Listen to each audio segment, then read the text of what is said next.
Hello, my name is Dr. Tiffany Tyler Garner, and I have the privilege of serving as Executive Director of the Children's Advocacy Alliance, where we're dedicating our time, talent, and resources to improving conditions for children in the areas of education, economic well-being, safety, and health. Welcome to our podcast on early investments, where we'll be joined by Annette Dawson-Owens, Jamel Nance, and Chelsea Bishop.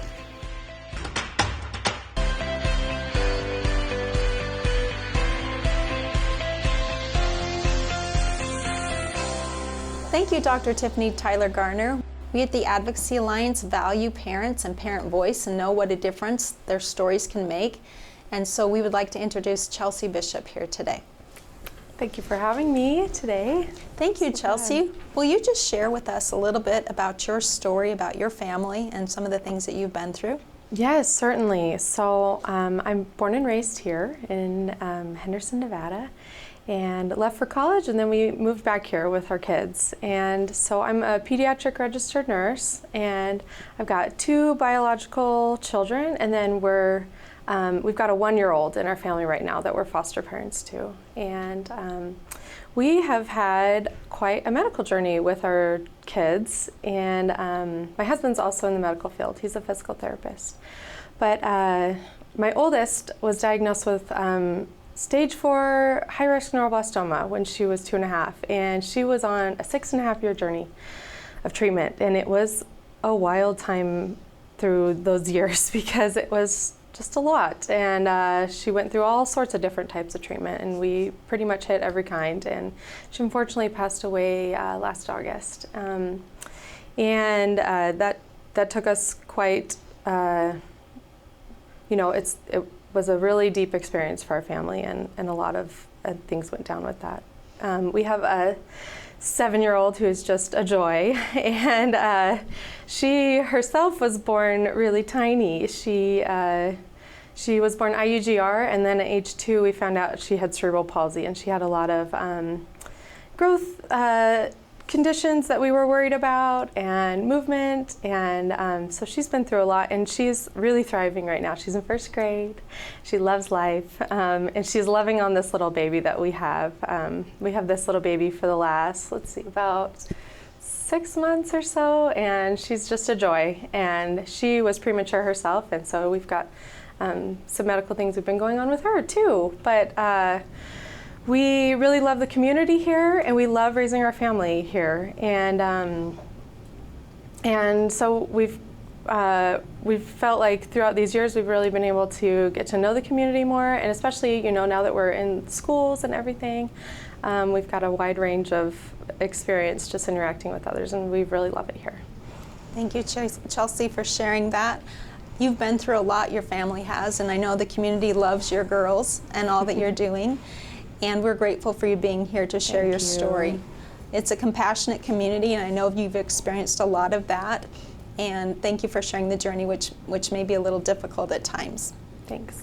Can you tell us what has helped your children thrive that you've seen here in Nevada? You talked about some of the access to things or lack of. What has really helped your children thrive here in Nevada, and what might be lacking? Oh yeah, okay. So if we go with the thrive aspect, something that we were involved with, and now it's been every single girl that we have, is early intervention services. And for my oldest, Navy, hers actually didn't have to do with the cancer part of things. Her speech was delayed, and so we had early intervention come probably from about age 18 months to about 2.5. And then Riley was really involved with early intervention. We had a lot of delays that we were working through, and they really helped us learn about services here in the Valley that I wasn't getting from the doctor's offices.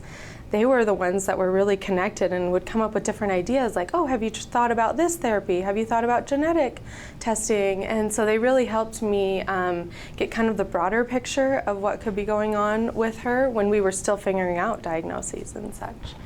And then the little baby we're taking care of right now, and we're using the services for her too. And anyway, that's been a really good part of their medical journey that we're really appreciative that we have these services here. And then the other one is just the high quality preschool. That's something we used for my 7-year-olds. She was in the preschool at the public preschool that had the extra resources, and that was an amazing experience. The teacher there just had so much experience working with children of all different abilities, and had a lot of experience with her specific disability. And so she really helped her thrive. I think having that experience with the other children too was just like a jump start. It really helped her mind develop, her social skills develop, and all of those things. That's wonderful, good. Chelsea. Yeah. How does a parent know? I mean, both you and your husband are involved in the medical profession. Yeah. You are able to have access to different service and things, but how does a parent who may not know or may not have resources, how do they find those for their children that they need, or may not even know that they need? That is a really good question. And that's part of, I think, the lacking part is that we felt like there were challenges along the way to get certain services and even just diagnoses. And I felt like, okay, we've got education under our belt. We have like family support here. We have like a community already here. And why are we not like able to figure out what's going on? Like Riley had a lot of feeding difficulties. And since she was born really small, feeding and movement. And all of up until age 2, everybody was passing that off as, oh, that's because she was born small. That's because she was born small. Wait till she's older and she'll grow out of it.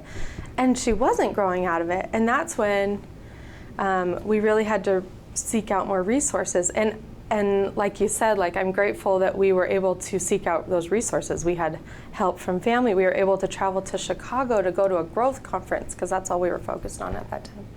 And that at that growth conference, the doctor there said, no, you need to be worried about her neurological condition. And I was like, oh my gosh, I am a nurse and my husband's a physical therapist. How are we not like figuring this out ourselves? And why haven't we been able to figure this out with our pediatrician? And so I have a lot of compassion, and I think that fuels a lot of my drive to voice our story, just because I know we can do better there. I think as far as families go, what they can do themselves is advocate, speak up. I'm a big fan of writing down things. So I've got, I would just get my girls' medical things confused a little bit. So I had a Google document, and I would just write a timeline of like what we had done for them, therapy or treatment, and then if at the next appointment I could bring that and be like, okay, this is what we've been up to lately. These are the people we've seen. And that really helped me, but I found like, okay, why am I having to do all the advocating just myself? Whereas people maybe without that education or without the family support, all those type of things, how are they supposed to be able to do these things for themselves? So that does fuel a lot of my what I want to see done better here. And I love that fuels your desire, because even though you've navigated this and you've found some solutions, you're advocating because of your compassion, it seems to me, and wanting to share with others so they don't have to go through some of the things that you've been through. Yeah. I know you shared a story with me, and you talk about having to go outside of Nevada, and you also talked, I think, about the radiology read. And do you want to share anything about that? Yeah, we found at the beginning of my oldest daughter's neuroblastoma treatment, we were getting a diagnosis, and we were in a hospital here. Great hospital is the hospital I worked at, so I really liked it, and I loved the people that I worked with. But we found that the scans for her first tumor that we found were read by an adult radiologist, where maybe in a lot of circumstances that's okay and great, and you can get, and I know that they're bright people reading these scans, I can't do that. And so we have to trust them, but when the adult radiologist read it, he had 4 different cancers he thought that it might be. Where we had a friend who knew a pediatric radiologist, we sent the scans over to them, And he read it, and he knew exactly what type of cancer it was, just based on right where it was. And so I just thought, gosh, like, what if we could have all children's scans read by a pediatric radiologist? This can make a huge difference. And it could have. We ended up doing a surgery to biopsy it, where we might have been able to bypass that surgery. And when I think more about those things, then you think, like, what about saving money even for these, like, you know, insurance companies and hospitals? Like, that could have saved money of a surgery.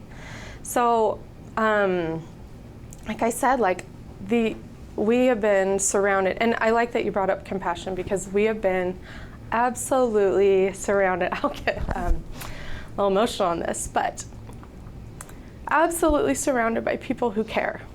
And whether that's in the hospitals, whether that's the doctor's offices, the incredible school community, church community, like, people really care, and they want to do what's right, and they want to help.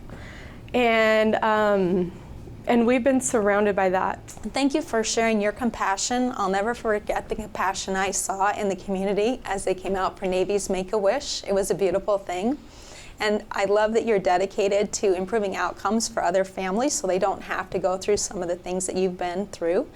And you are a great resource for us to help us understand what Nevada could do better to change outcomes for other children experiencing these things. Thank you. It's really, like, really, you brought up the Make-A-Wish. I could list off just so many different things that the community's done for our family, and how that's, like, lifted us and carried us through that time of treatment, and then even after she passed. It was really remarkable to see. And I think of the nurses that were there, like, the day she passed, and just the compassion they showed our family and trying to help us, and child life specialists. And, you know, it's just amazing the people you come across when you go through something like that. It's like you're cradled in this, like, with nice people around you, you know? So I think of that, and then I think of, gosh, like, what system are they working in right now? It's fragmented, and it's not comprehensive. It's not cohesive. We've got all these, like, independent doctor's offices. I even made a map of, like, all the different doctor's offices that we had been to. And I made a map of all the different doctor's offices that we'd been to, and all the different specialists that we've been to, and the therapy offices. And I was just dotting all over the valley, you know. Right. And that makes sense for, like, a small town, right? You're going to be, but we're not in a small town anymore. And then we went to our children's hospital. We went to a few different children's hospitals during treatment, and I see a whole list of every single specialty all in the one elevator that you could just pick which floor you're going to, you know. And that just really was like, whoa, this is so different. And so I think of all these compassionate people, if they had a framework that they were working in that could be cohesive, that can have great communication between the offices, that the hospital can have all the specialists that actually work there. Right now, you're going to different hospitals with different specialists. And we've got the heart here. We've got people who are really bright, and people who are really smart, and they want to help children. And I just hope for a future that we can have this really cohesive and comprehensive space that are helping the children. So thank you, Chelsea. I would imagine that would have helped on your documentation process. My documentation process. Saves you some time and energy devoting to other things that you wanted to. So true. Thank you for sharing and being a resource for us to learn from and to advocate for going forward. I know you mentioned that you foster a child now. Can you tell us about what motivated that or how that came about? Oh yeah, well, I'll speak a little bit on both my husband and I. My husband, he grew up with his grandma actually fostering, and she took under quite a few children in her home.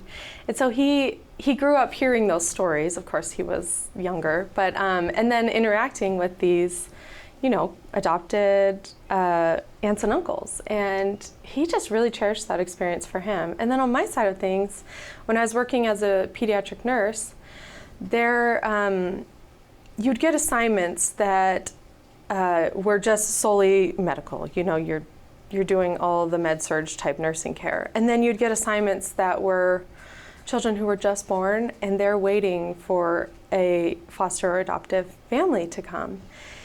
And and it could be days. And so I would get these assignments, and you're the only, it's just the healthcare team is the one that's taking care of this child. And gosh, that broke my heart. It just was like, you just wanted to sit and hold that baby. We know how important the first days, months, years of a child's life are. And so we would hold that baby as much as we could, during that shift, and just love on all those little babies, because eventually they got a safe home to go to, but until then, that really just opened my eyes, and I thought, gosh, I'd love to do that someday. And so a couple years back, we got licensed to be foster parents, and it was a great experience. We learned a lot, and we were able to take one short placement, and then Navy's treatment got sped up again, and it got pretty intense, and so we took a break. And then a little bit after that, after Navy passed, we had a family member who was fostering, and she wasn't able to take care of the foster baby anymore. Her health was declining, and it kind of fell into our laps, and we were able to take this sweet baby into our home, and it's been a great experience. We've had a really wonderful time interacting with all the team members there and the biological family. It's been really rewarding, and we want to help in what ways we can for that. So. Thank you, Chelsea. Thank you for sharing that and for being an inspiration to us to take that call to action. We know that our governor recently came out and talked about the increasing need that he's been seeing and our community has seen with infants and toddlers needing someone to foster care, and actually did a call out for foster parents, especially for those ages. So that's concerning and so important. We know what the difference, as you said, these early investments make in children's lives, and are so grateful for you being here as a guest with us today and sharing your wealth of knowledge and your compassion, and really showing us what can be and what we might envision for our future here in the care for children. So thank you. Thank you. Thanks for having me. It's been great to talk to you. Thank you, Chelsea, for sharing your inspirational story today. We'll now continue our podcast with Janelle Nance, who serves as our Prenatal to 3 Initiatives Director.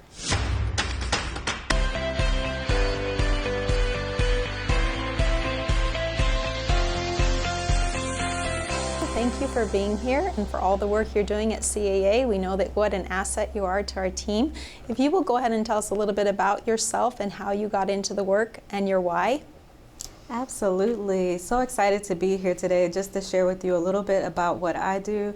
As Annette said, I'm the Director of Prenatal to 3 Initiatives, and so it gives me the opportunity to really advocate for our children and families here in Nevada. So I'm really excited about just being able to hone in on the critical time of the first 3 years of life and really making sure that we have policies and priorities that support our young children.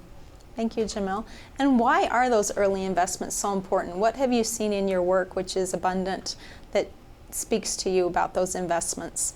So early learning investments are so important because the first 3 years of life, there's so much development taking place in the child's brain and body. And so it's critical for us to make sure that children have the best opportunities to shape their development, whether it be for childcare or their relationship with their parents.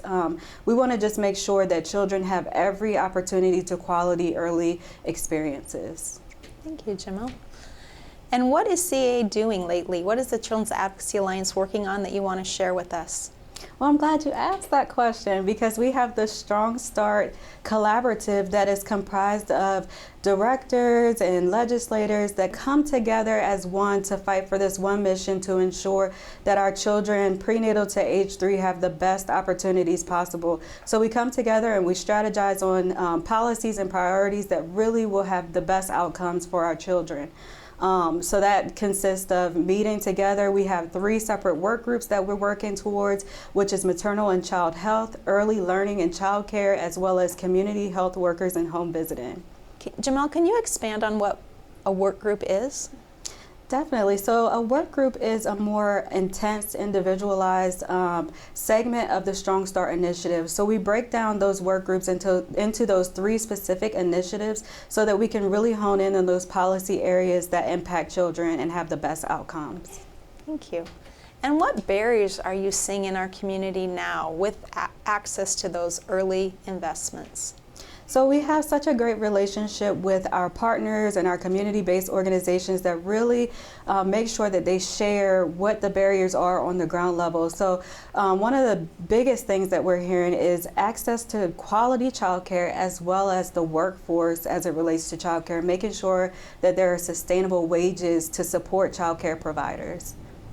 Understand. So Jamel, what would be a call to action for the community who might need some of those child care opportunities, those high quality investments that you're talking about? What could the community do as a call to action to help further the work along?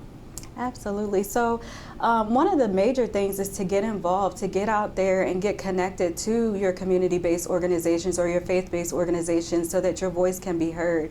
Aside from that, we also have the Parent Ambassador Program where we're working specifically with parents to engage them to speak out to their legislators about the problems that they're seeing. So definitely you can also visit our website to share your story, to share why these investments are so important. And so we want to offer multiple venues in which a parent or a provider could share their story. Okay. So Jamel, what would you say to a legislator or a community leader who maybe didn't feel that there were funds available for these early investments? What would you say to them? I would say that now is the time to invest. We have to invest now so that we can have children that have a strong start to their bright future. The first 3 years of life is just a short opportunity to ensure that our children have the best. And so if we invest now, then we won't have to put the funds in later for social support services. If we put the funds in on the front end, then we will have that return on investment that we so need for our children. Thank you, Jamel. And I agree. I've seen those investments in children in the early years, and we know that the data shows that the best predictor of a child's future success is whether they are ready for kindergarten, that kindergarten readiness. So high quality child care is so important. Absolutely. Can you share a little bit about your why? What drew you to this work? Sure. I'm a parent, so I know how difficult that it can be to be able to afford childcare. I know how important it is and how children really thrive when they have that structure, environment, and those experiences early in life. And so I have such a passion to want to just give back and make sure that those who need it most have those opportunities to give to their children so that they can have the future they deserve. Jamel, do you think that in Nevada we have equal access for all children to the high quality early learning experiences that they need? What are you seeing as you come here from another state and are committed to the work here in Nevada? I think that there have been some great strides towards it. I think that we still have a ways to go. There are still areas, particularly in our tribal populations, that we cannot forget. So we definitely have made some great strides here in Nevada, but we still have a ways to go. Jamel, what are you seeing in Nevada regarding equal access to high quality care in all of our communities? Well, one of the things that we have noticed is the lack of integrated data systems. The lack of opportunity to have that real-time data really puts us in a position to not be able to make decisions that are pertinent to what's happening in the moment. So therefore we won't know where child care providers are most needed. So that's one of the things that I know several organizations are really working diligently on, but it's something that is critical to ensuring that every child has access to quality care. Wonderful, and that would help us understand some of our weak spots. Have you seen any other weak spots or certain populations that aren't as well served as others? Absolutely. We are continuously working to engage our tribal populations. We know that there are some definite needs and concerns in that area, and wanting to make sure that we have equal representation across the board, that all children, and when we say all, we definitely mean all children, have access to quality care. Thank you. Can you tell me, you mentioned your Parent Ambassador program. Can you tell me what a Parent Ambassador really does? Absolutely. So our parent ambassadors are a phenomenal group of parents that come together to really advocate for children. They have a hunger just to be able to have their voices heard, to share their experiences, and to advocate for policies that impact not just their families, but families across Nevada. Thank you. And I know that you've been working hard to incorporate those parent ambassadors into committees, and not just the training, but to make sure that they are at the table and solution oriented, and I think that's beautiful work that you're doing, as we saw today with Chelsea. Absolutely. And so we're excited to have Chelsea on today and to share a little bit about her story. Jamel, can you tell me what you would say to a legislator or a community leader who felt like it wasn't worth investing in these early learning child care centers or the early learning investments that we know are so critical for our children? Absolutely. I definitely believe that the return on investment is critical, that if we invest the funds now for quality care, that we will see the return on healthy, strong children in Nevada that grow up to be healthy and strong adults.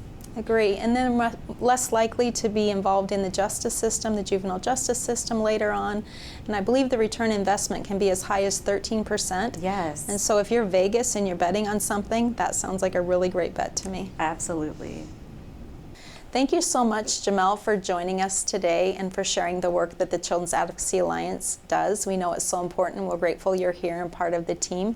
As we close out, can you share with us a call to action that we should do in our community to help advocate for these early investments? Absolutely. So we definitely want you to be involved in your community, to find those community-based, faith-based organizations, whatever appeals to you, to get involved in your community. Also, you can visit our website to share your story. If you have a personal story that you want our legislators to know about access to child care or health care, please share your story. Your story is invaluable to the movement of policies and priorities here in Nevada. Thank you, Jamel. And we've seen that today with Chelsea sharing her story and the power of a story. So would you like to share how they can reach out to CAA? Absolutely. Please visit our website at caanv.org. Thank you for joining our podcast. Please be sure to tune in to our next podcast where we'll explore foster care with Deshaun Jackson and Vicki Wilson.